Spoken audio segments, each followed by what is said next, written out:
আমার ভাইরা বন্ধুরা, যুবক মা খাদিজা রাদিয়াল্লাহু তাআলা আনহা তিন শর্তের মাধ্যমে আমার নবীর পবিত্র বিবি হওয়ার সৌভাগ্য লাভ করলেন।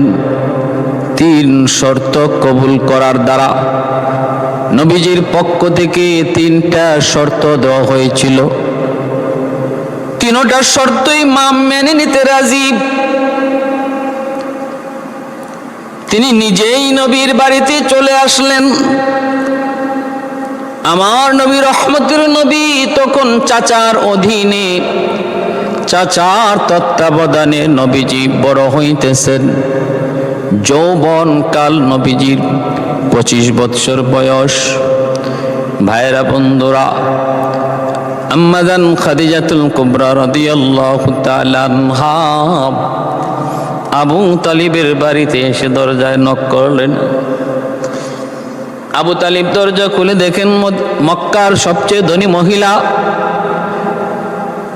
খাদিজাতুল কুবরা রাদিয়াল্লাহু তাআলা আনহা তার দরজার সামনে দাঁড়ানো। আবু তালিব বলতেছেন, খাদিজা, গরিবের বাড়িতে তুমি, কারণ কি, কোন উদ্দেশ্যে, কেন? বলে ভিক্ষা চাই, ভিক্ষা চাই। আবু তালিব বলতেছেন, তুমি মক্কার সবচেয়ে ধনী মহিলা, ভিক্ষা চাও আমি গরিবের কাছে, কারণ কি? আমার তো ভিক্ষা দেওয়ার মতো সামর্থ্য নাই, তোমাকে ভিক্ষা দেওয়ার মতো তৌফিক সামর্থ্য তো আমার নাই। কিসের ভিক্ষা, কে ভিক্ষা? আম্মাজান তখন বলেন, আপনার কাছে আমাকে ভিক্ষা দেওয়ার মতো জিনিস রয়েছে। আমি যে জিনিসটা ভিক্ষা চাই সেটা হলো, আমাকে আপনার ভাতিজার পুত্রবধূ বানাইয়া আপনার বাড়ির উঠানটা ঝাড়ু দেওয়ার একটু সুযোগ দিবেননি। ভাইরা বন্ধুরা, আবু তালিব অবাক হয়ে গেলেন। তিনি বলতেছেন, আমার ভাতিজার অনুমতি লাগবে, ভাতিজার সাথে একটু কথা বলে দেখি, তুমি একটু অপেক্ষা করো। ভাইরা বন্ধুরা, এতটা নিজেকে ছোট করে নিজে বউ সেজে নবীর বাড়িতে চলে আসলেন। বউ হওয়ার জন্য নবীর বাড়িতে চলে আসলেন আম্মাজান খাদিজাতুল কুবরা। কেন তিনি এতটা পাগল? আমার নবীর প্রেমে তিনি কেন এমন মস্ত হলেন? কি দেখলেন আমার নবীর কাছে? তিনি কি দেখলেন? যদি সে কথা জানতে হয় তাহলে একটু পিছনের কথাগুলি শুনতে হবে। কি দেখে আমার নবীর উপরে এত পাগল মা খাদিজা? কি দেখে আম্মাজান এত পাগল হলেন, এত আশিক হলেন? মায়ার নবী, দয়ার নবী, পূর্ণ যুবক, 25 বছর বয়স। আল্লাহর নবী কোনো কাজকর্মে এখনো জড়ান নাই, কোনো কাজকর্মে নবীজি এখনো জড়ান নাই। আনমনা ভাব। নবীর চাচা আবু তালিব বলতেছেন, ভাতিজারি, মনটা তোমার খারাপ কি জন্য? মায়ার নবী বলেন, চাচা যান, আমি একজন যুবক কিন্তু বেকার, আমার এই মুহূর্তে কোনো কামকাজ নাই। চাচা গো, বেকার জীবনের জন্য বিশাল বড় এক অভিশাপ। বেকারত্ব মানুষের জীবনের এক বিশাল বড় অভিশাপ। আমি বেকার থাকতে চাই না চাচা, আমি কোনো একটা কাজ চাই, কাজ। চাচা আবু তালিব বলতেছেন, ভাতিজারে, তোমার দাদার কাছে আমি ওয়াদাবদ্ধ হয়েছি, রক্ত বিক্রি করে হলো ভাতিজা আমি তোমাকে পালবো, কিন্তু তোমাকে দিয়া আমি কোনো কাজকর্ম করাবো না। আল্লাহর নবী বলেন, চাচা, আমার মন চায় আমি কোনো কাজ করি, বেকার থাকতে আমার পছন্দ না।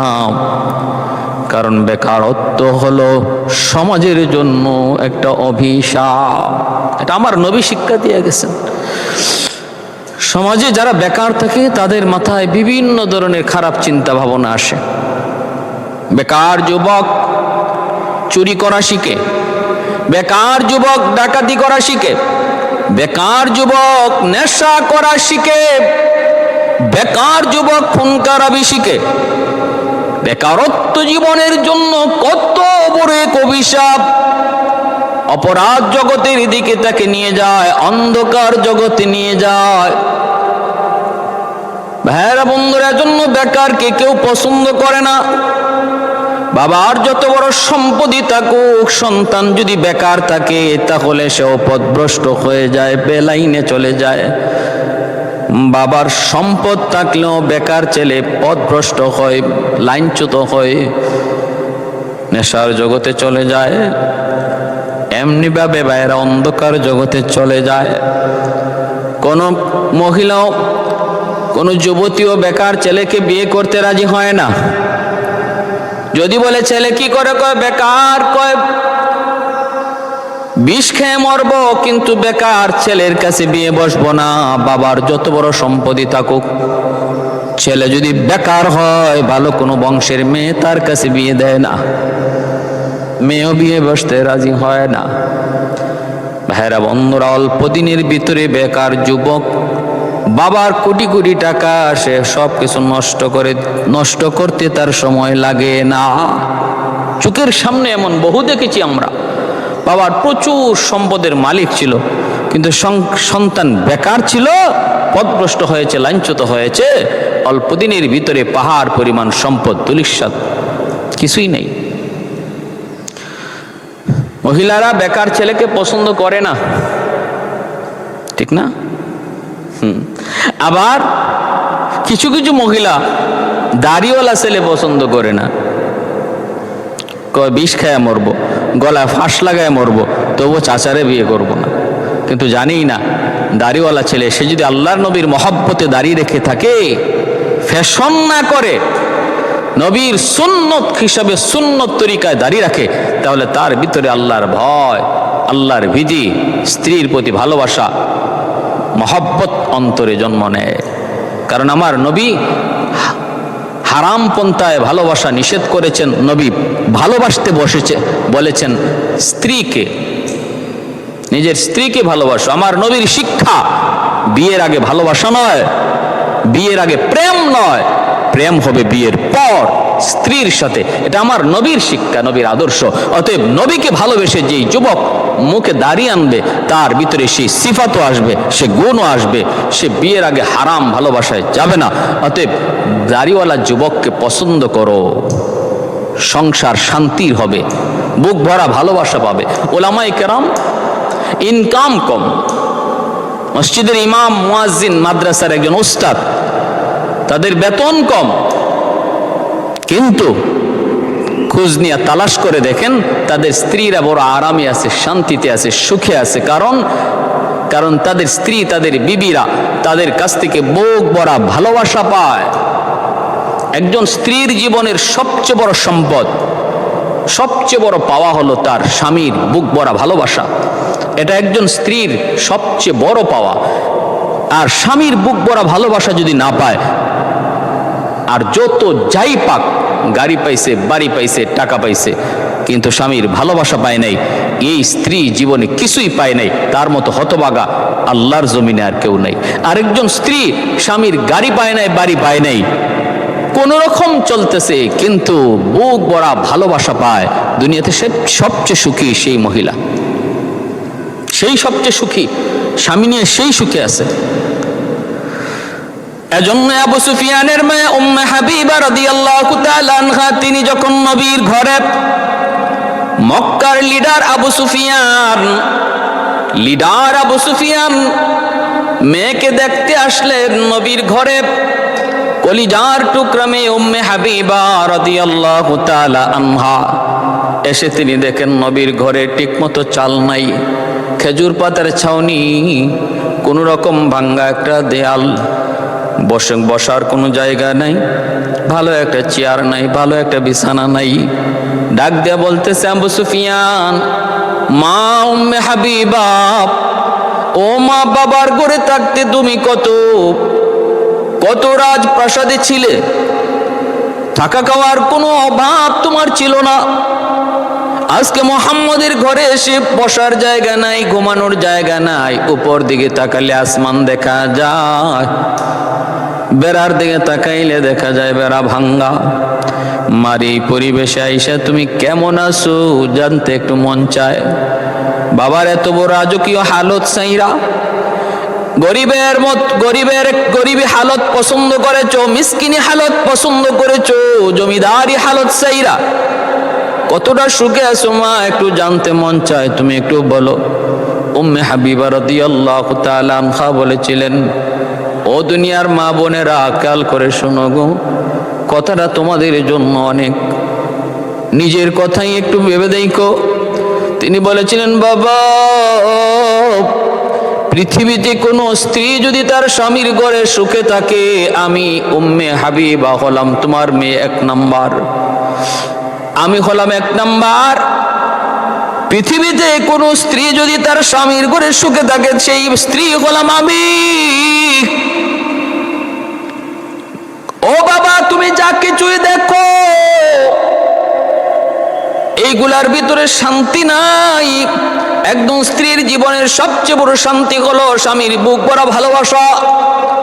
বাবা গো, আমি আমার স্বামীকে যখনই দেখি আমার হৃদয়টা ভরে যায়, আমাকেও তিনি যখন দেখেন তার হৃদয়টা ভরে যায়।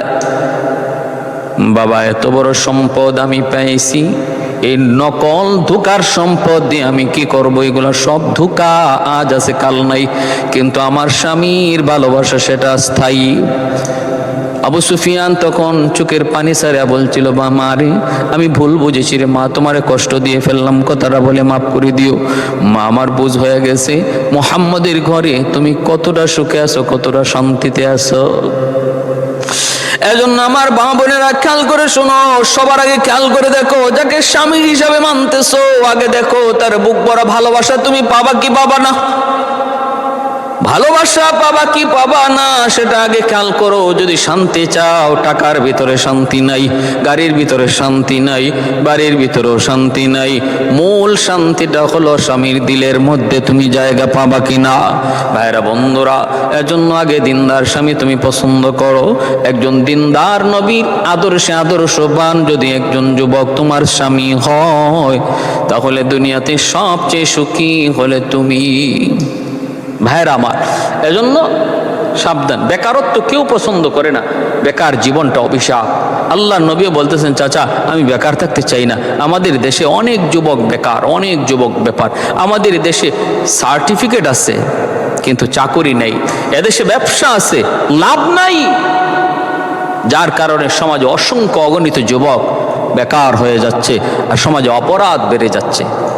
অপরাধ যদি কমাইতে হয়, কর্মসংস্থানের ব্যবস্থা করো। অপরাধ যদি কমাইতে হয়, কর্মসংস্থানের ব্যবস্থা করো। এই বাংলাদেশ সেই সোনার দেশ, যদি কাজের পরিধি বাড়ানো হইতো দেশটা সোনার দেশ হয়ে যেত, দেশটা সোনার দেশ হয়ে যেত যদি কাজের ক্ষেত্র বাড়ানো যেত। ভাইরা বন্ধুরা, জন্য বলতেছিলাম, আল্লাহর নবী বলতেছেন, চাচা জান্নাত, ও চাচা আমাকে একটা কাজের ব্যবস্থা করে দেন গো চাচা, আমি আর বেকার থাকতে চাই না। আল্লাহর নবী বলেন, তাহলে চলো মক্কার ধনী একজন মহিলা খাদিজাতুল কুবরা, তার কাছে যাই, তার কাছে যাই দেখি কোনো কাজের সন্ধান পাওয়া যায় কিনা। নবীজির চাচা আবু তালিব আল্লাহর নবীকে সাথে নিয়ে তিনি খাদিজাতুল কুবরা রাদিয়াল্লাহু তাআলা আনহার বাড়িতে হাজির। খাদিজাতুল কুবরা আবু তালিবকে দেখা মাত্রই তিনি লাফ দিয়ে উঠে গেলেন। এইবার বলতেছেন, এত বড় লোক আমার বাড়িতে, ঘটনা কি? আবু তালিব বলতেছেন, আমরা এত বড় হলাম কেমন করে? তুমি তো মক্কার সবচেয়ে ধনী একজন মহিলা, সম্ভ্রান্ত পরিবারের একজন মহিলা, কোনো কিছুর তোমার জীবনে কোনো অভাব নাই, আমাদের চেয়ে তুমি অনেক বড়, অনেক দামি। খাদিজাতুল কুবরা বলেন, না আমি দামি নই, যদিও অর্থের দিক দিয়ে আপনারা কম, যদিও গরিব, কিন্তু বংশের দিক দিয়ে এত বড় বংশ, আল্লাহর জমিনে এর চেয়ে বড় বংশ আর কোনো বংশ নাই, যার নাম হলো কুরাইশ বংশ। এমন এক বংশের মানুষ আপনারা, কি জন্য এসেছেন, কেন এসেছেন? নবীজির চাচা আবু তালিব বলতেছেন, এই যে আমার ভাতিজাটা নাম মুহাম্মদ, মা নাই বাবা নাই, আমার কাছেই লালন পালন, আমার কাছেই লালিত পালিত বড় হয়েছে। কাজ চায়, কাজ, কোনো একটা কাজ চায়, চাকুরি চায়। তোমার তো ব্যবসা বাণিজ্যের কোনো অভাব নাই, কত সেক্টর তোমার কাজের রয়েছে, তোমার অধীনে কত চাকুরির ব্যবস্থা রয়েছে। এসেছি আমার ভাতিজাকে একটা চাকুরি দেওয়ার জন্য। আমার ভাতিজা সে শুধু সব সর্বদা কি যেন চিন্তা করে, কি যেন ভাবে, বাজে কোনো কথাবার্তা কয় না, বাজে কোনো খেলা, বাজে পোলাপানের সাথে যায়ও না। আমার ভাতিজা বাজে কোনো গল্প গুজব করে না। উত্তম চরিত্রের, সুন্দর হাসি খুশি, নির্মল আনন্দ, তার জীবনে কোনো ধরনের দাগ নাই, কালিমা নাই। আমার ভাতিজারা কি যেন সর্বদা ভাবে, কাকে নিয়ে যেন কি যেন চিন্তা করে, কল্পনা করে। আমার নবী কি কল্পনা করে রে যুবক? আমার নবী কল্পনা করে, মালিক তুমি কোথায় আমাকে ধরা দাও। সুবহানাল্লাহ। আমার নবী তুই কল্পনা করে, মালিক কোথায় তুমি আমাকে ধরা দাও। আল্লাহ পাক রব্বুল আলামিনের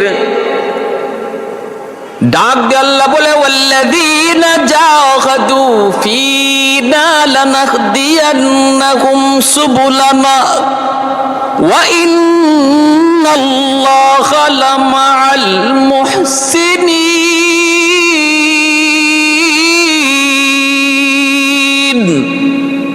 আল্লাহ পাক কয়, তুমি যদি আমাকে পাওয়ার জন্য চেষ্টা করো, আমাকে তালাশ করো, আমি আল্লাহকে পাওয়ার জন্য আমাকে তালাশ করো, তাহলে আমাকে পাওয়ার যতগুলি রাস্তা আছে সবগুলি আমি আল্লাহ তোমার জন্য আসান করে দিব, সহজ করে দিব।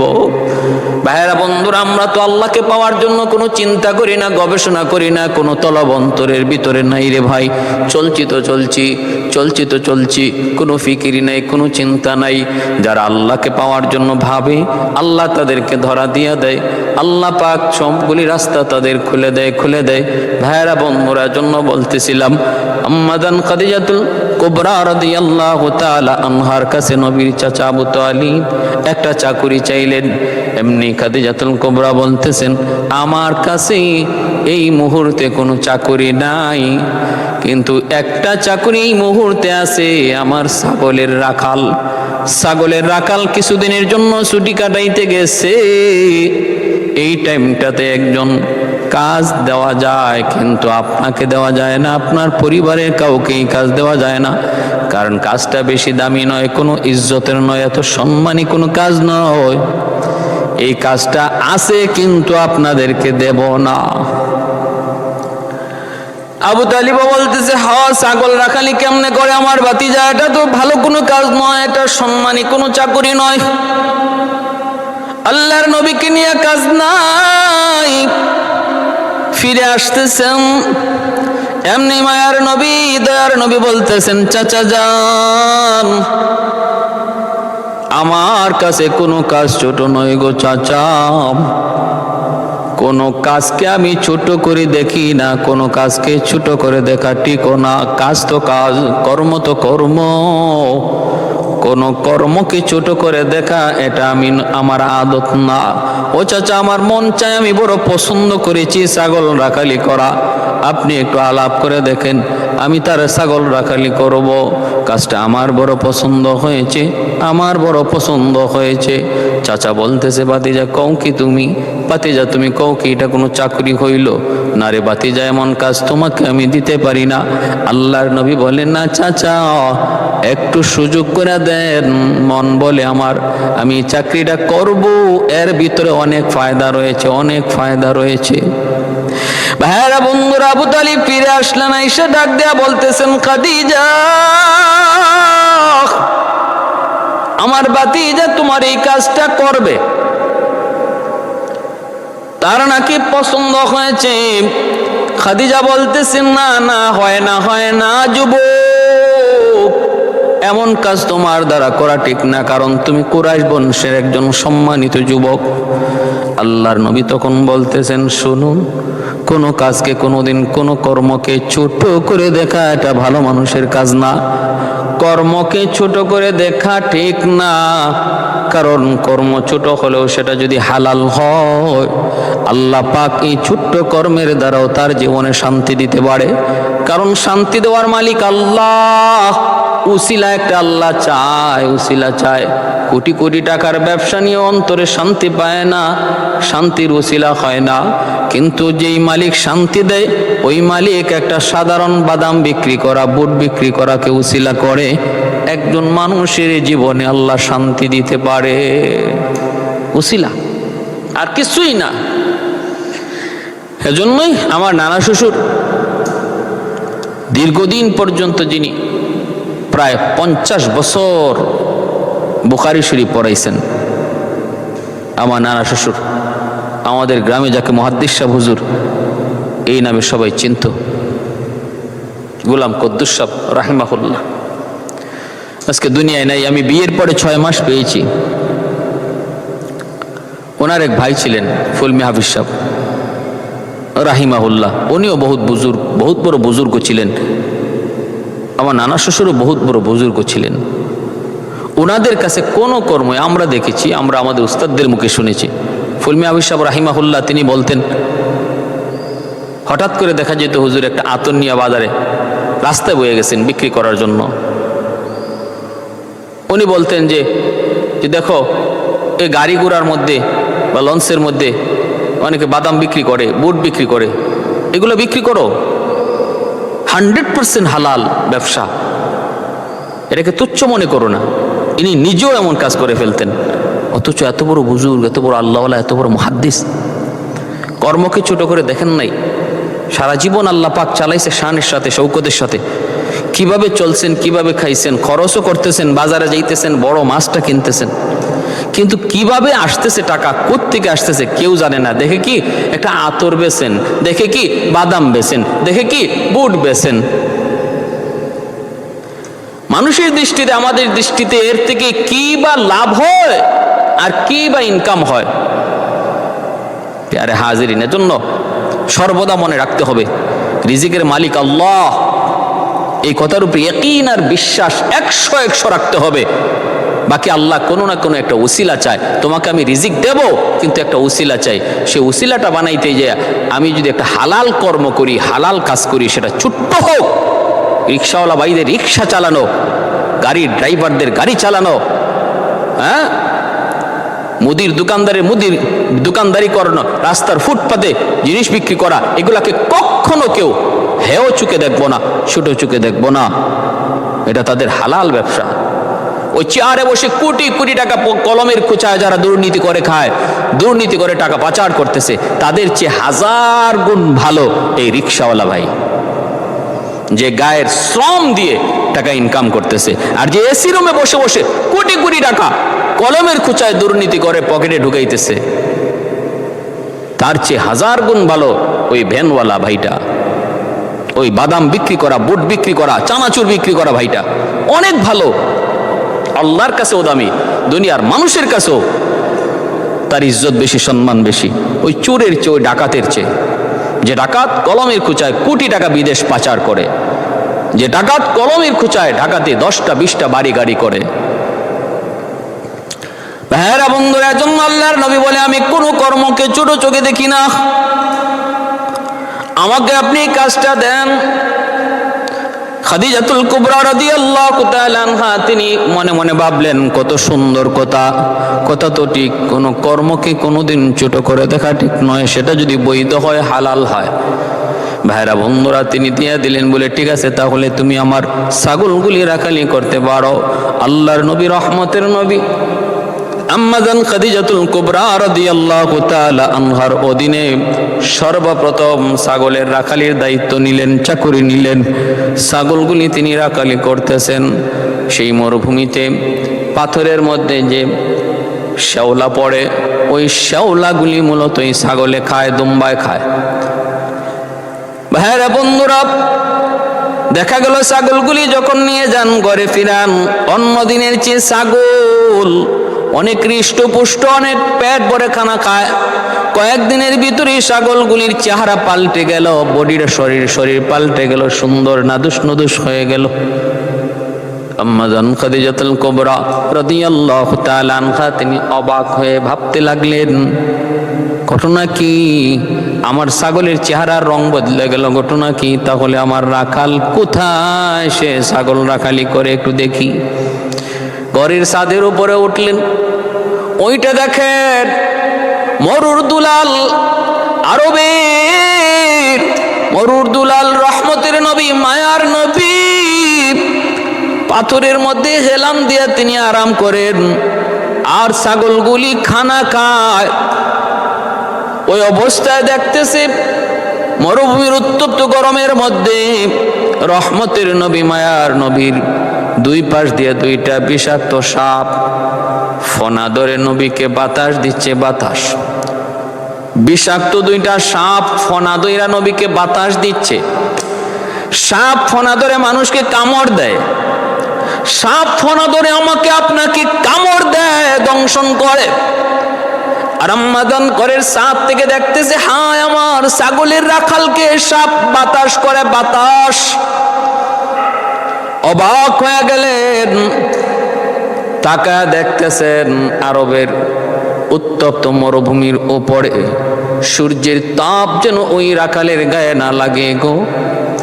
তাকায় দেখেন একটা মেঘের আবর তাকে সর্বদা ছায়া দেয়া রাখছে, চতুর্দিকে রৌদ্রের প্রখরতা, কিন্তু রাখালের উপরে কোনো রোদ লাগে না। খাদিজাতুল কুবরা রাদিয়াল্লাহু তাআলা আনহার চোখগুলো বড় বড় হয়ে গেল। হায় আমি কাকে রাখাল বানাইলাম, কারে আমি রাখালের পোস্টে পদ দিলাম? সে তো রাখাল হওয়ার উপযুক্ত না, রাখাল হওয়ার উপযুক্ত না। সে আরো অনেক বড় দামি মানুষ, অনেক সম্মানী মানুষ। আমি তো মানুষ চিনতে ভুল করলাম। এরপরে আম্মা জান তাকায় দেখেন পাশে একটা মস্ত বড় কুয়া। ওই কুয়ার পানিটা প্রায় 70 হাত নিচে, বালতি ফালায় পানি উঠাইতে হয়, অনেক মানুষে টাইনা টাইনা পানি তুলতে হয়। আম্মা জান দেখতেছেন আমার নবী, রহমতের নবী, ছাগল পালগুলি নিয়ে তিনি ওই কুয়ার কাছে গেলেন, আর কুয়ার পানিটা নিচ থেকে অটোমেটিক উপরে উঠে গেল। নবী বালতি ফালাইতে হয় নাই, কুয়ার পানিটা সমানে সমানে চলে আসলো। আর নবী আস্তে করে বালতির মধ্যে পানি উঠাইয়া তিনি পারে রাখলেন। ছাগলগুলি লাইন ধরে ধরে ভদ্রভাবে পানি খেয়ে খেয়ে পাশে যায় দাঁড়ায়। অথচ ছাগল কত বড় বিয়ারা জাতি, ছাগল কত বড় বিয়াদব একটা পশু, এটা যারা ছাগল পালে তারা জানে। ছাগল সে তো এমন উল্টা পাল্টা চলে, বাইল মতো চলা ছাগল জানেই না, সব কাজ উল্টা করে। আপনি সামন দিকে টান দিবেন, ছাগল আপনাকে পিছন দিকে নিয়ে যাবে, আবার পিছন দিকে নিতে চাইবেন, ছাগল সামনে যাইতে চাইবে। কোনো কাজে আপনার মন মতো সে করতে চাইবে না। পানি খাওয়াইতে চাইবেন, পানির বালতিটা আগে ফালাইয়া দিবে। কিন্তু আমার নবী, রহমতের নবী, যখন ছাগলগুলিরে পানি পান করান, ভদ্র মানুষের মতো ছাগল পানি পান করে পাশে যায় দাঁড়ায় থাকি। আল্লাহু আকবার। ওয়াল্লাইলু মিকি জুলফে মুহাম্মদ কাতারান্নুম, والليل مغي زلف محمد كترنم، والشمس من رخساري أحمد كترنم، والفجر مغي صبح رسالت کی بشارت، والعصر مغي دور نبوت کی بشارت، ہر پھول مغي روی مدینہ کا تبسم، शाखों की लचक में बेक़दा का तकल्लुम, यासीन से मौला ने कभी उनको पुकारा, यासीन से मौला ने कभी उनको पुकारा, हामीम कभी और कभी तौसीन इशारा। ये रमज़ो ही कुछ आशिक माशूक के माबैन, समझा है जिन्हें खल्क़ों में एक सरवर कौनैन, समझा है जिन्हें खल्क़ों में एक सरवर कौनैन। ভাইরা বন্ধুরা, এই দৃশ্য আম্মাজান খাদিজাতুল কুবরা রাদিয়াল্লাহু তাআলা আনহা তিনি দেখলেন, অবাক হয়ে গেলেন। এইবার তিনি ভাবতেছেন, যারে সাপে বাতাস দেয়, আকাশের মেঘ যারে ছায়া দেয়, ছাগলগুলি যার সামনে ভদ্রতা দেখায়, সে সাধারণ কোনো মানুষ নয়। আল্লাহ নবী আসা মাত্রই আম্মাজান খাদিজাতুল কুবরা তিনি তার ব্যবসার ম্যানেজার, সুপারভাইজার, ক্যাশিয়ার তাদেরকে তিনি ডাকলেন। ডাইকে তিনি সকালবেলায় সবাইকে সম্বোধন করে বলতেছেন, শুনো, আমি একটা সিদ্ধান্ত নিয়েছি।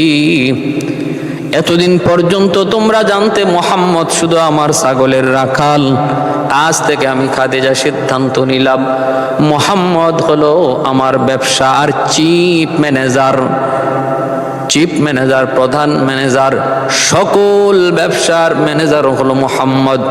আজকে থেকে তার দায়িত্ব ছাগল চরানি নয়, তার দায়িত্ব হলো আমার ব্যবসার ম্যানেজারি করা। বলা মাত্রই ম্যানেজার নিষেধ করে, ম্যানেজার কয় মানতে পারি না, সুপারভাইজার কয় মানতে পারি না, ক্যাশিয়ার কয় মানতে পারি না। 2 দিন কয় ছাগল রাখালি করলো, 2 দিন হয় চাকরিতে ঢুকলো, এত তাড়াতাড়ি তার এত বড় প্রমোশন কেমন করে হয়, কেমন করে হয়? আম্মাজান খাদিজাতুল কুবরা বলে, এর ম্যানেজার, ক্যাশিয়ার, এই সুপারভাইজার, ভালো করে শুন রে, তোমাদের মানা না মানায় আমি খাদিজার কিছু আসে যায় না, কারণ আমি আমার রাখালের কাছে যা দেখেছি তোমরা তা দেখো নাই। আমি যা দেখেছি তোমরা তো তা দেখো নাই, অতএব ফালাফালি লাফালাফি করে লাভ নাই। চাকরি করলে করো, না করলে ভাগো। সাফ সাফ সিদ্ধান্ত মালিকের। এখন 3 জন চলে গেল চাকুরি চাইরা। এইদিকে আল্লাহ নবীকে চিফ ম্যানেজার বানায় দেওয়া হয়। নবীজি নিষেধ করেন। নবী বলতেছেন, আপনি এমন সিদ্ধান্ত নিয়েন না, আমি মাত্র অ্যাটেন্ড করেছি, যোগ দিয়েছি, এখনো ভালো করে আমি সবকিছু বুঝি নাই। ব্যবসার দায়িত্ব আপনি আমাকে এখনই দিবেন, ব্যবসায় লস হবে। আম্মাজান খাদিজাতুল কুবরা বলেন, না, আমাকে বোঝানোর প্রয়োজন নয়, আমি কম বুঝি না, আমি বুঝেই এতদূর পর্যন্ত আইছি। অতএব তুমি হবে চিফ ম্যানেজার, তুমি হবে আমার ব্যবসার পরিচালনাকারী। 90 দিনের জন্য তুমি শাম দেশে চলে যাও ব্যবসার জন্য। নেও তুমি টাকা পয়সা নেও, 90 দিন তুমি শাম দেশে ব্যবসা করবা। এই দিকে আমি সামাল দিচ্ছি। আল্লাহর নবীকে 90 দিনের জন্য শামে ব্যবসার উদ্দেশ্যে আম্মাজান খাদিজাতুল কুবরা তিনি পাঠায় দিলেন। ভাইরা আমার, বন্ধুরা আমার, আরেকজন সিআইডি সাথে দিয়ে দিলেন। তুই শুধু দেখবি পথে ঘাটে কি হয়, একটু শুধু তুই লক্ষ্য রাখবি। ভাইরা বন্ধুরা, সিআইডি নবীর সাথে যোগ হয়েছে। আল্লাহ নবী ব্যবসার জন্য শাম দেশে যাবেন। সিআইডি শুধু সবকিছু লিখবে, রাস্তাঘাটে কি দেখলো, কি হলো, এই কাজগুলি সিআইডি লেখা দায়িত্ব। সিআইডি দেখে আল্লাহু আকবার, আল্লাহু আকবার, মরুভূমি দিয়া এই মহামানবকে নিয়ে যায়। সিআইডি লেখে, হায় রে, আমি দেখি পাথরের কণাগুলি, ওখান থেকে একটা সালামের আওয়াজ ভেসে আয়, আসসালাতু আসসালামু আলাইকা ইয়া রাসূলুল্লাহ, আসসালাতু আসসালামু আলাইকা ইয়া হাবিবাল্লাহ। আওয়াজটা শুনতে পাই পাহাড়ের পাথর, গাছ গাছালি সব কিছু থেকে আওয়াজটা আমি শুনতে পাই।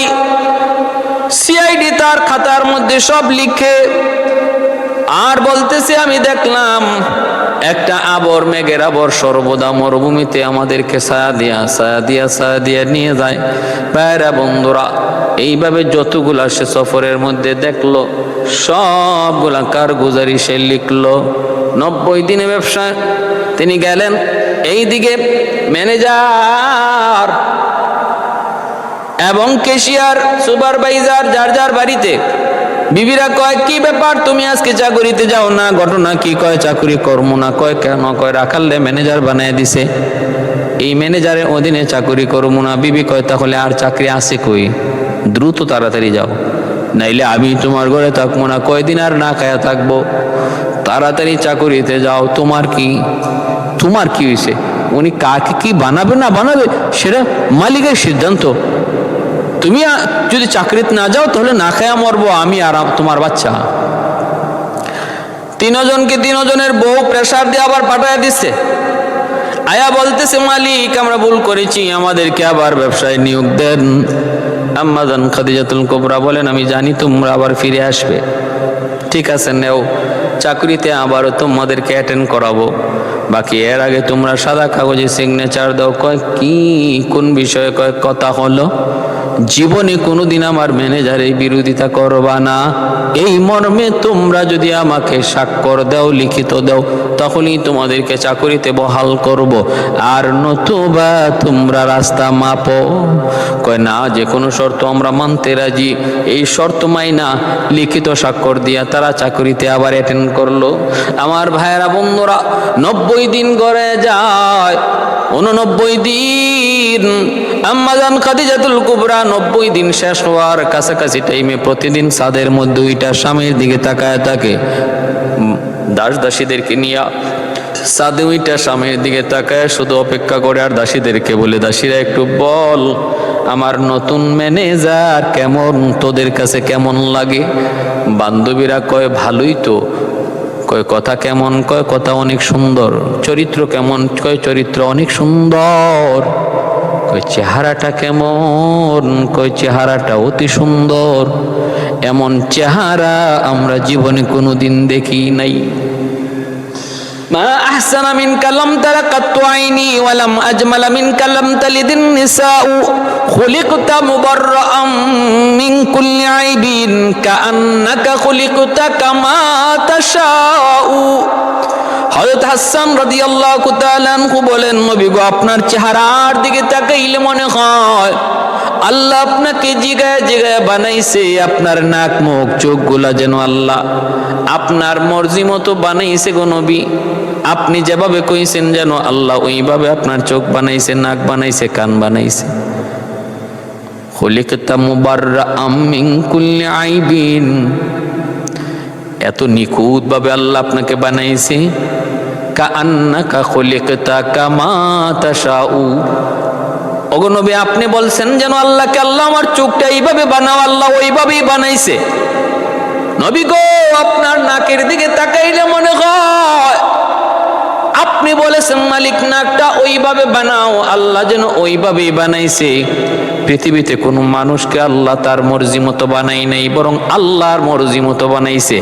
আর আপনার দিকে তাকাইলে মনে হয় আপনি যেভাবে কইছেন, কারণ পৃথিবীর শ্রেষ্ঠ চোখটা আল্লাহ আপনাকে দিছে, পৃথিবীর শ্রেষ্ঠ নাকটা আল্লাহ আপনাকে দিছে, পৃথিবীর শ্রেষ্ঠ কপালটা আল্লাহ আপনাকে দিছে, পৃথিবীর শ্রেষ্ঠ চুল মুবারক আল্লাহ আপনাকে দিছে, পৃথিবীর শ্রেষ্ঠ কান মুবারক আল্লাহ আপনাকে দিছে, পৃথিবীর শ্রেষ্ঠ দাঁত মুবারক আল্লাহ আপনাকে দিছে। অতএব মনে হয় যেভাবে আপনি চাইছেন ওইভাবে আল্লাহ আপনাকে বানায়া দিছি। এত সুন্দর, এত সুন্দর আমার নবী, রহমতের নবী, মায়ার নবী। ভাইয়েরা বন্ধুরা, ওই অবস্থায় আল্লাহর নবী, রহমতের নবীর সৌন্দর্যের প্রশংসা আল্লাহ বলতেছে, জিবরাইল আমার বন্ধুর চেহারা দেখে হালিমায় কয় জীবনে কোনোদিন এত সুন্দর চেহারা দেখে নাই। আমেনা কয় এত সুন্দর চেহারা কোনোদিন দেখে নাই। ও জিব্রাইল তুমি বলো আমার বন্ধুর মতো কাউরে দেখছনি? জিব্রাইল কয় মালিক পৃথিবীর উত্তর থেকে দক্ষিণ, পূর্ব থেকে পশ্চিম তাম পৃথিবী সফর করেছি আমি জিব্রাইল। ওগো মালিক কসম করে বলি তোমার বন্ধুর মতো দ্বিতীয় আরেকজন আমি পৃথিবীর কোথাও দেখি নাই।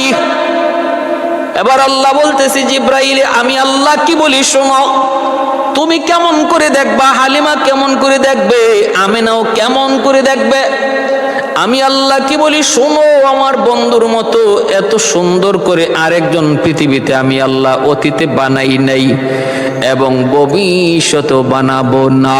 সুবহানাল্লাহ। এজন্য নবী কয় আনা মালিহুন ওয়া আখি ইউসুফু সাবিহুন, আমি নবী হলাম সর্ব অঙ্গে সুন্দর আর আমার ভাই ইউসুফ ছিল শুভ্র। ইউসুফ আলাইহিস সালামের সৌন্দর্য দেখে যদি মিশরের নারীরা তাদের হাত কেটে ফেলল, আম্মা জান আয়েশা সিদ্দিকা রাদিয়াল্লাহু তাআলা আনহা বলেন তারা যদি আমার নবীকে দেখতো তাহলে হাত কাটা বাদ দিয়ে কলিজা কেটে ফেলতো, হুশ থাকতো না। সুবহানাল্লাহ। ভাইরা বন্ধুরা, আম্মা জান খাদিজাতুল কুবরা রাদিয়াল্লাহু তাআলা আনহা দাস দাসীদেরকে জিজ্ঞেস করে শুধু নবীর প্রশংসা শুনলে তার ভালো লাগে।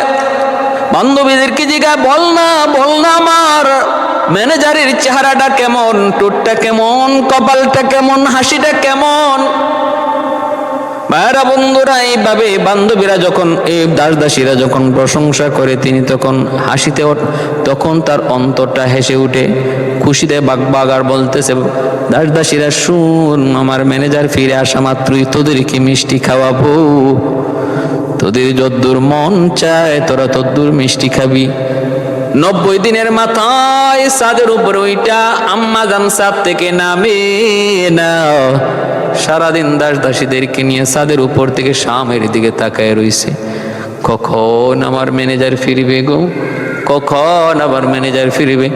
হঠাৎ করে তিনি ডাক দেয়া বলতেছে বা আমার দাস দাসীরা শুনরি, তোদের মিষ্টি খাওয়ার সময় এসে গেছে, কিছুক্ষণের ভিতরেই আমার ম্যানেজার তোমাদের মাঝে আমাদের মাঝে চলে আসবে। দাস দাসীরা কয় মালিক কেমন করে তুমি বুঝলা, স্বামীর দিকে আমরাও তাকায় আছি, কেমন করে তুমি বুঝলা তোমার ম্যানেজার চলে আসছে। কয় রে সখীরা, দাস দাসীরা ওই যে দেখ স্বামীর দিকে তাকায় দেখ, ওই যে দেখ আকাশের এক টুকরা মেঘের আবর, এক টুকরা মেঘের আবর দেখা যায়, তোরা দেখোনি? কয় দেখি তো। আম্মা জান তখন বলে ওই মেঘের আবরটাই আমার ম্যানেজারকে ছায়া দিয়ে নিয়ে আসতেছে, কারণ এই মেঘের আবরের নিচে আমার ম্যানেজার দেখা যায় না এত দূর থেকে, কিন্তু মেঘের আবরটা দেখা যায়। এতে করে আমি বুঝে ফেলেছি, কারণ আমি তাকে যেদিন দেখেছিলাম মরুভূমিতে আমার ছাগল রাখালি করে আর মাথার উপরে একটা মেঘের আবর তারে ছায়া দেয়, এই সেই আবর আমি দেখতেছি সামনের দিকে। অতএব আমি নিঃসন্দেহে বলতে পারি আমার ম্যানেজার আসতেছে, তোরা মিষ্টি খাওয়ার জন্য প্রস্তুত হয়ে যা।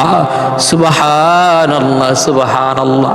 ভাইরা বন্ধুরা, জন্য বলতেছিলাম অল্প সময়ের ভিতরে দেখা যায় আমার নবী আয়েশা হাজির। তিনি তো সিআইডির কাছ থেকে সব রিপোর্টগুলো পাইলেন, তাওরাত ইনজিল জাবুর কিতাবের পণ্ডিত ছিলেন আম্মা জান খাদিজাতুল কুবরা।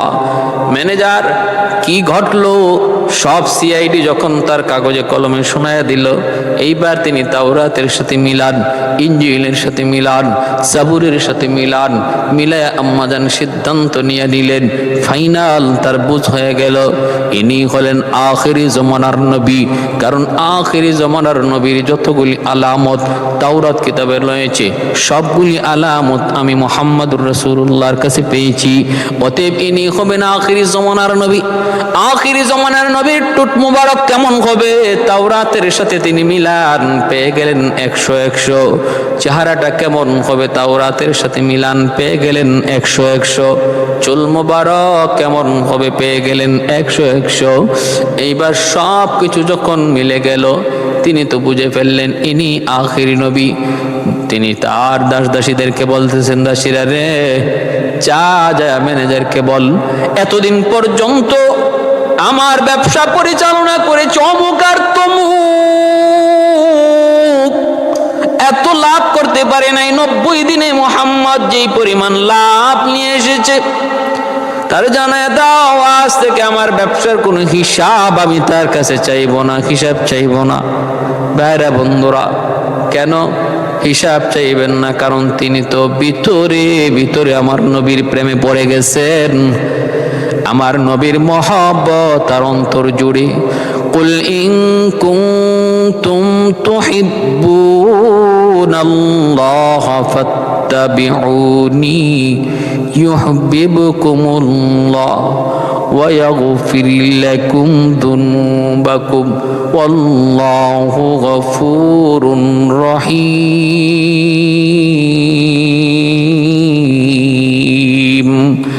আমার নবী রহমতের নবীর প্রেমে পড়ার জন্য আমার আল্লাহ তো নির্দেশ দিয়েছে, আমি আল্লাহকে ভালোবাসতে চাও আগে আমার বন্ধুকে ভালোবাসো। আমি আল্লাহকে পেতে চাও আগে আমার বন্ধুর অনুসরণ করো। আমার বন্ধুর অনুসরণ ব্যতীত আমি আল্লাহকে পাওয়া যায় না। আমার ভালোবাসা আমার বন্ধুর ভালোবাসা ছাড়া পাওয়া যায় না, পাওয়া যায় না। ভাইরা বন্ধুরা, আল্লাহ নবী বলতেছে না না, হিসাব যদি আমার কাছ থেকে না দেন আমি চাকরি করব না। কারণ আমি হিসাব যদি না দেই আমাকে বিভিন্ন জনে বিভিন্ন কথা পরবর্তীতেও বলতে পারে, দোষ না করলেও আমাকে দোষী বানাইতে পারে। আমি এমনটা করতে রাজি না। এরপরে দিন যায়, পরের দিনই আম্মাজান খাদিজাতুল কুবরা, তার তো ঘুম ধরে না। ঘুমাইতে গেল আমার নবীকে স্বপ্নে দেখে, ঘুমিয়ে গেল নবীকে স্বপ্ন দেখে, জাগ না থাকতেও নবীকে স্বপ্ন দেখে। ঘুম নাই, খাওয়া নাই। প্রথম কারো অন্তরে যদি কারো প্রতি ভালোবাসা জন্মে, দেখবেন সর্বদা শুধু অশান্তি লাগে, অশান্তি লাগে। ঘুমাইতে গেলে ঘুম ধরে না, চাটাচাটি করে, এইদিকে থাবায় এইদিকে থাবায়। মা বলে, কিরে বেটা কি হইছে? কয় না কিছু হয় নাই। মশা মশা মশা তো না, বরং তার বান্ধবী তারে কুছায়, ঠিক না? যেখানে যা পায় সেখানেই বান্ধবীর নাম লিখে ফেলে। বাথরুমের ভিতরে ঢুকছে, বাথরুম করতো, সেখানেও কয় আই লাভ ইউ। মূলত টার্গেট নিয়ে লেখছে বান্ধবীর আই লাভ ইউ, কিন্তু টয়লেটে লিখার কারণে অর্থ দাঁড়াইছে আমি টয়লেটে ভালোবাসি। এই বুঝো তো নাই, ঠিক না? এই বুঝো নাই। কত কিছুর মাঝে নাম লিখে যুবকরা প্রথম প্রেমে। হ্যাঁ, হুজুরে ওয়াজ করতেছে আম্মাজান আয়েশা সিদ্দিকা রাদিয়াল্লাহু তাআলা আনহার ওয়াজ। আমার নবীর প্রতি কি পরিমাণ ভালোবাসা ছিল। মা আয়েশা রাদিয়াল্লাহু তাআলা আনহা কয়া যখন ডাক দেয় তখন তো আলহামদুলিল্লাহ সুন্দর। ওয়াজ শেষ হয়েছে মাত্র, এখন দেখা যায় এক যুবক হুজুরে টাকা দেয়, হুজুর হাদিয়া 50টা টাকা। হুজুরে কয় তুমি আমার হাদিয়া দিচ্ছ? একজন ছাত্র মানুষ আমার হাদিয়া দিচ্ছ, টাকা পাইলা কই? হুজুর টাকা যেখানেই পাইছে। হুজুর আপনার ওয়াজটা শুনে আজকে আমার দিলটা ভরে গেছে। কয় তো ভালো কথা, আলহামদুলিল্লাহ। আমি তো আজকে নবীর পরিবারের সদস্যদের নিয়ে ওয়াজ করছি, তো তোমার কোন কথার মধ্যে দিলে লাগলো? কয় হুজুর আপনি তো আজকে মা আয়েশার ওয়াজটা করছেন। হুজুর আমি যারে ভালোবাসি হের নামও আয়েশা। যখনই আপনি আয়েশা কইয়া ডাক দেন তখনই আমার আয়েশার কথা মনে পড়ে যায়, আমার দিলটা তখন উতলায় উঠে। এই খুশিতে আমি আপনারে 50টা টাকা হাদিয়া দিছি। কি বুঝেন ভাইরা বন্ধুরা? জন্য বলতেছিলাম মা খাদিজাতুল কুবরা রাদিয়াল্লাহু তাআলা আনহা দাসদাসীদের মাধ্যমে আমার নবীর কাছে বিয়ের প্রস্তাব পাঠায়া দিলেন। যাও তোরা যায় বল, মুহাম্মদকে যায় বল আমি তারে বিয়ে করতে প্রস্তুত, আমি তার প্রেমে পাগল, আমি আর কিছু বুঝি না, আমি তার কাছে বিয়ে বসতে রাজি, সে বিয়ে করবনি। সখী যখনই দাসদাসীরা আইসা আমার নবীকে আইসা বলতেছে, মুহাম্মদ কত অল্প দিনের ভিতরে তুমি এত উপরে উইটা গেলা, কপাল নিয়ে আইছিলা, একটা ভাগ্য লইয়া আইছিলা। ম্যানেজার তো ম্যানেজারের দায়িত্ব পাইলা, হিসাব কিতাব দেওয়া লাগবে না। নবী কয় না আমার হিসাব দিয়াই আমি চাকরি করবো না, দিয়া চাকরি করবো না। কয় এই সুযোগ কেউ হাতছাড়া করে। নবী কয় আমার সুযোগ নেওয়ার দরকার নাই, দরকার নাই। আমাদের দেশের কোনো দায়িত্বশীলকে সরকার যদি কয় তুমি সোনালী ব্যাংকের ম্যানেজার, তোমার চাকরি করো, ডিউটি করো, তোমার হিসাব লাগবে না, কি মনে করেন? হিসাব লইয়েই তো সরকারে কুল পায় না।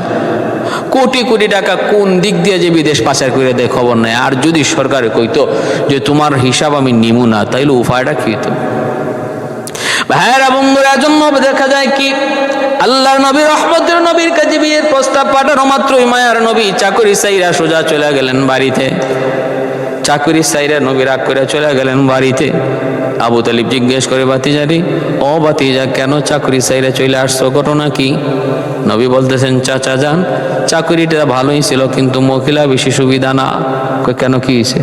কয় আমারে বিয়ার প্রস্তাব দিছে। কোন তো চাচা, এটা কেমন হইল? আমি গেলাম তার এখানে চাকরি করতে, হে আমারে বিয়া করতো। নবী কই এটা কও কি তুমি? এর বয়স 40, তোমার বয়স 25, এটা কেমনে হয়?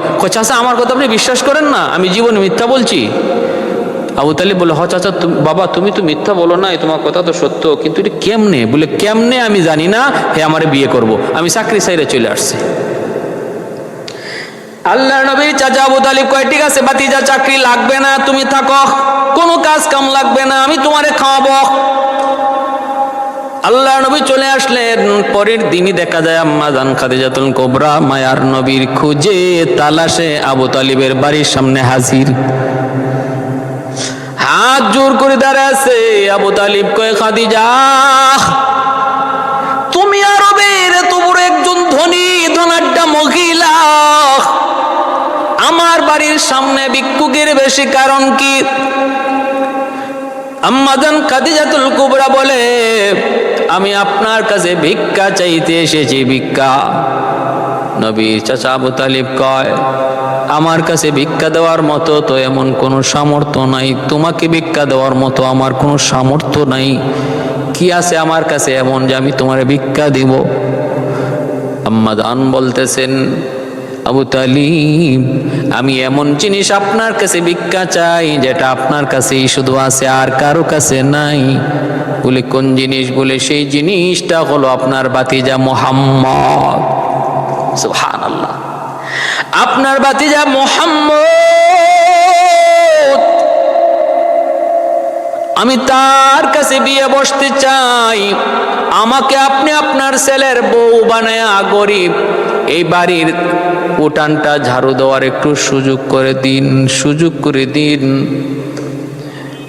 আল্লাহর নবীর কথা এখন আবু তালিব বুঝলেন, ঘটনা তো আসলেই সত্য। দেখা যায় খাদিজা আমার ভাতিজার প্রেমে এত পাগল, যেই খাদিজাকে বিয়ে করার জন্য আরবের বড় বড় ধনী যুবকরা, ধনী ফ্যামিলির লোকরা পাগল। খাদিজা পাত্তাই দেয় না। হ্যাঁ, কোনো কি কয়, নো চান্স, কোনো জায়গা নাই, কয় এঙ্গেজ, ফুলফিল, সুযোগ নাই। এর আগে দুটা বিয়ে করেছেন, স্বামী মারা গেছে। এরপরে আম্মাদানের কাছে আরো কত প্রস্তাব বিয়ের, বসতেই রাজি না, কাউকে পছন্দ করেন না। আবু তালিব বলতেছে, খাদিজা আমার ভাতিজার একটু জিগায় লই, ভাতিজা ও ভাতিজার সুযোগ। বাবা তুমি যা বলেছিলা তা তো সত্য, খাদিজা তো আমার বাড়িতে চলে এসেছে, দরজার সামনে দাঁড়ানো, ভিক্ষা চায়। বাবা তোমাকে ভিক্ষা চায়। ও বাবা আমি কেমন করে জবাব দিব, সিদ্ধান্ত আমি দিতে পারি নাই, কারণ তোমার অনুমতি ছাড়া। বাবা তুমি রাজি নি? আল্লাহর নবী রহমতের নবী বলতেছেন, চাচা জান আমি রাজি আছি, তবে শর্ত আছে 3টা। কয়টা? শর্ত আছে 3টা। যদি 3 শর্ত মানে তবে আমি বিয়েতে রাজি, নতুবা রাজি না। ভাইরা বন্ধুরা, আবু তালিব চলে গেল খাদিজার কাছে, যায় বলতেছে, খাদিজা আমার ভাতিজা এক কথার মানুষ, 2 কথা জানে না। আমরা তো কথা মিনিটে মিনিটে পাল্টাই, মিনিটে মিনিটে কথা বিক্রি করি, ওয়াদা বিক্রি করি, মত পাল্টাই। আওয়ামী লীগের লোক আইসা যদি 7 আপ খাওয়ায়, কয় টেনশন করবি না, নৌকায় ভুট্টা তোমার এই দিব। বিএনপির লোক আইসা যদি আবার তারে কফি খাওয়ায়, কয় ভাই কসম করলাম ভুট্টা তোরেই দিমু। জামাতের লোক যদি আইসা তারে আবার ডিম খাওয়ায়, কয় কসম করলাম এবার দাড়ি পাল্লায় ভুট্টা দিমু। মুহূর্তের ভিতরে আমাদের কয় কথা? 100 কথা। আর আল্লাহ নবী রহমতের নবী, তিনি ব্যাপারে আবু তালিব বলতেছে, খাদিজা আমার ভাতিজা এক কথার মানুষ, 3 শর্তে তোমাকে বিয়ে করবে। শর্ত যদি তুমি 3টা মানো, শর্ত যদি তুমি 3টা মানো। বলে শর্ত 3টা কেন? 90টা দেন, আমি মানতে রাজি। আমার কি পয়সা করি অভাব আছে নাকি? আবু তালিব চলে গেলেন, যা বলতেছে, ভাতিজা সুযোগ আইছে রে ভাতিজা, শর্ত আরো বাড়া। বলে কি হয়েছে? কয় 90টা দিলেও মানবো। ভাতিজারি দীর্ঘদিন পর্যন্ত অনেক কষ্ট করে চলতেছে, অভাবের সংসার। এবার একটা সুযোগ হাতে আইছে, হাত ছাড়া করা যাবে না। ভাতিজা শর্ত একটু বাড়ানা, হে নিজেই তো দোয়া দিছে, শর্ত একটু বাড়ানা। আল্লাহ নবী কইছে আচ্ছা বাড়ানো লাগবে না, শর্ত আমার তিনটে। ওই তে ভাতিজা একটু গাড়াইয়া কইবে, ভাতিজা একটু গাড়াইয়া কইবে, জীবনে যেন আর কষ্ট করা না লাগে, বুঝিয়ে শুনে কইবি। আচ্ছা আচ্ছা ঠিক আছে, যান যাই বলেন 3 শর্ত মানতে রাজি? বলে হ মানতে রাজি। তাহলে তুমি বলো। আল্লাহ নবীর সামনাসামনি এবার নবী বলতেছেন 1 নাম্বার শর্ত, আপনার যত ধন সম্পদ আছে, নবীর চাচা আবু তালিব খুশি যে নবী বলে ফেলবেন সমস্ত ধন সম্পদ মালিক আমারে বানায় দিবা। আবু তালিবের মনে মনে এই কথা, কিন্তু নবী বলতেছেন আপনার যত ধন যত সম্পদ, সমস্ত ধন সম্পদ আপনি গরিবের মাঝে বন্টন করে দিয়ে দিবেন, গরিবের মাঝে সেটা বন্টন করে দিবেন, দান করে দিবেন।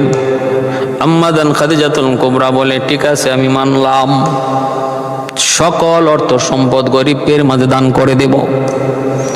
নবীর চাচা আবু তালিব পাশে থেকে বলতেছে ভাতিজা 2 নম্বরটা একটু কইও। এইবার আল্লাহ নবী বলতেছে 2য় শর্ত, আপনার যে এত বড় বড় অট্টালিকা, এত বড় বড় বাড়ি, ওই বাড়িগুলি আপনি যাদের বাড়ি নাই, যারা ভূমিহীন, তাদেরকে আপনি বসবাসের জায়গা করে দিবেন। আর আপনাকে নিয়ে আমি একটা খেজুর পাতার ছাউনি দিয়ে একটা করে ঘরের মধ্যে থাকব। আপনার অট্টালিকা বিশাল বিশাল প্রাসাদ, আর অট্টালিকার মধ্যে ভূমিহীন মানুষদেরকে জায়গা করে দিবেন, পারবেননি? আম্মা জান বলেন আমি কবুল করে নিলাম। নবীর চাচা আবু তালিব নবীর এসে একটা কুচা মারছে, ভাতিজা ও আব্বা, আব্বা একটু এখনো সুযোগ আছে, কোন মাথা মুথা ঠিক আছে নি? নবী কয় সব ঠিক আছে চাচা, একটু ধৈর্য ধরেন। কয় ভাতিজা আর একটা মাত্র আছে, একটু কইও। আচ্ছা ঠিক আছে। আল্লাহ নবী রহমতের নবী মায়ার নবী 3 নম্বর শর্ত বলতেছেন, আমার 3য় শর্ত হলো আমার বাবা আমার মা আমাকে সম্পদ দেয়া যায় নাই, আমার কোনো সম্পদ নাই, আমি একজন গরিব মানুষ, আমি আপনাকে বিয়ে করে থাকবো 1 দিন 2 দিন নয়, সপ্তাহে সপ্তাহ চলে যেতে পারে, আমার চুলায় আগুন জ্বলবে না, আমি আপনাকে খাবার জোগাড় করে দিতে পারবো না, সপ্তাহ যদি তোমাকে না খেয়ে থাকতে হয়, কোনো শব্দ বলা যাবে না, এই শর্তে তুমি রাজি নি? আম্মা জান খাদিজাতুল কুবরা বলে এই শর্ত আমি মানতে রাজি। আবু তালিব কয় তুই তোর বিয়া কর, আমি তোর বিয়াত নাই। আমার ভাইরা রহমতের নবী মায়ার নবী চাচাকে ধরা ধরা বলতেছে চাচা দান করার ভিতরে শান্তি, ভোগ করার মধ্যে শান্তি নাই রে চাচা, ভোগের ভিতরে শান্তি নাই, দানের মধ্যে শান্তি। আম্মা জান খাদিজাতুল কুবরা রাদিয়াল্লাহু তাআলা আনহা নবীর 3টা কঠিন কঠিন শর্ত মেনে নিয়া, সব শর্ত মেনে নিয়া নবীর পবিত্র বিবি হয়ে গেলেন। খেজুর পাতার ছাউনির মধ্যেই নবীকে নিয়ে থাকেন। ভাইরা বন্ধুরা, ও ভাইরা, সবগুলি সম্পদ আমার নবীর অধীনে দিয়ে দিলেন। নবী সবগুলি সম্পদ গরিবের মাঝে দান করে দিলেন। আমার নবী আম্মা জান খাদিজাতুল কুবরার সমস্ত সম্পদ গরিব দুঃখী মানুষের মধ্যে দান করে দিলেন। মালিক বানায় দিলাম নবীকে, নবী দান করে দিলেন গরিবকে। এ ভাইরা বন্ধুরা, ইনি হলেন রহমতের নবী মায়ার নবী। যেই নবী দাওয়াতের কাজ করতেন, আম্মা জান সারাটা রাত দরজার পাশে দাঁড়ায় দাঁড়ায় কাঁদতেন, অপেক্ষা করতেন আমার নবী কখন এসে দরজায় ডাক দিয়া বলবেন খাদিজা, সাথে সাথে দরজা খুলে দেওয়া লাগবে। নবী যতক্ষণ বাহিরে থাকতেন আম্মা জান খাদিজাতুল কুবরা তিনি ঘুমাইতেন না। নবী যখন মক্কায় কাফেরদের সামনে দাওয়াত দিতেন, আম্মা জান পিছনে ঢাল হয়ে দাঁড়ায় থাকতেন, কারণ মক্কার মানুষ এমন কোনো মানুষ নাই আম্মা জান খাদিজাতুল কুবরার সাহায্য পায় নাই।